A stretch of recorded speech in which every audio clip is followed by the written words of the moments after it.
Wabarakatuh. Waalaikumsalam warahmatullahi wabarakatuh. Kami dari kelompok 5 akan mempresentasikan hasil penelitian kami, yaitu dengan judul pembuatan kue putu kambang dengan substitusi tepung labu kuning. Dengan anggota kelompok, yang pertama Randi Trigustirada, yang kedua Resa Putri Kurnia, dan yang ketiga Sylvia Sri Astuti.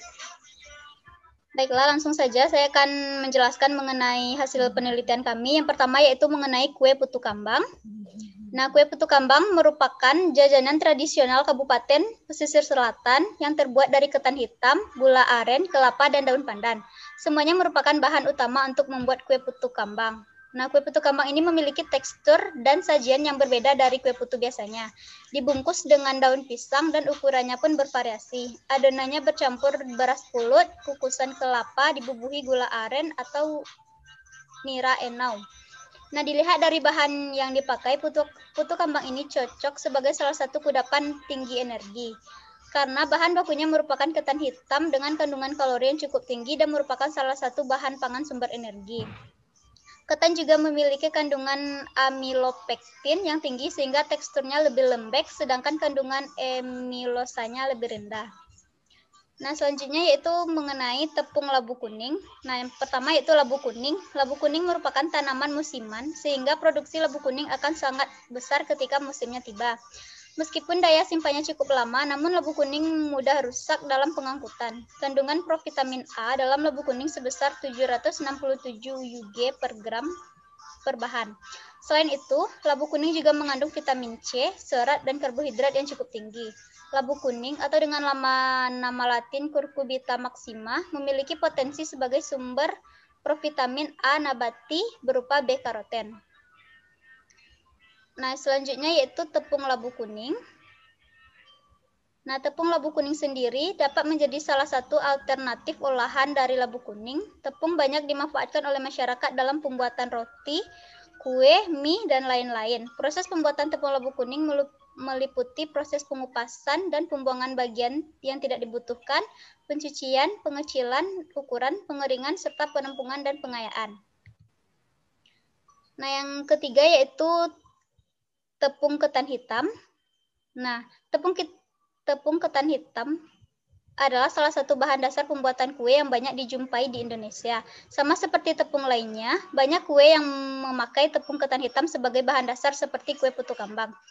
Penggunaan tepung ketan hitam juga telah banyak digunakan sebagai bahan baku beraneka ragam produk hasil olahan. Perkembangan produk pangan berbasis ketan hitam yang terus meningkat berkaitan erat dengan banyaknya penelitian yang membuktikan potensi gizi yang dimiliki oleh ketan hitam, terutama sebagai sumber antioksidan.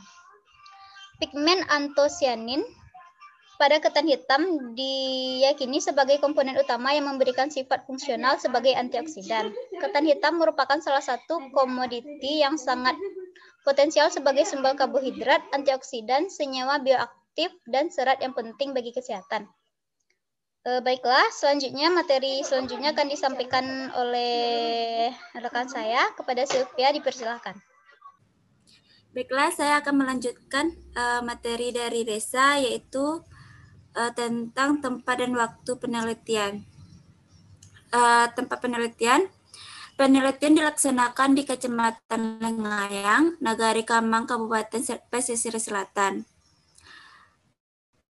Agar penelitian ini sesuai dengan apa yang diharapkan, maka penulis industri rumah tangga di Kecamatan Lengayang, Nagari Kambang, Kabupaten Pesisir Selatan, Sumatera Barat. Waktu penelitian berlangsung selama kurang lebih 3 bulan, mulai bulan Januari sampai dengan bulan Maret 2021.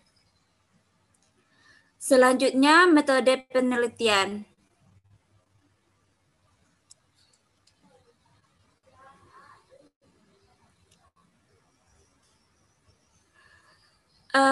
Metode penelitian menurut Kasiram dalam Sujaweni 2014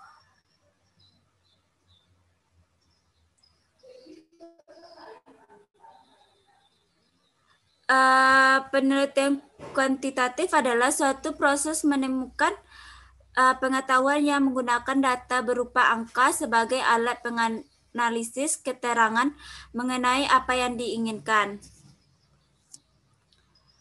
Penelitian kuantitatif adalah jenis penelitian yang menghasilkan penemuan-penemuan yang dapat dicapai atau diperoleh dengan menggunakan prosedur-prosedur statistik atau cara-cara lain dari kuantitatif atau pengukuran.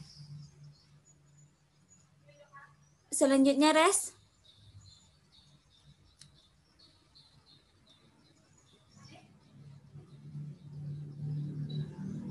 Selanjutnya, populasi dan sampel. Populasi dalam suatu penelitian merupakan sekumpulan objek yang dapat dijadikan sumber penelitian yang berbentuk berbeda-beda, manusia ataupun peristiwa yang terjadi sebagai objek atau sasaran penelitian.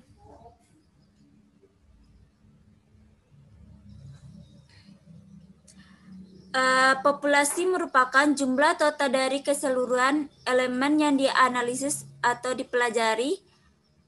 Populasi dapat berupa organisme, orang, benda, objek, peristiwa, atau laporan.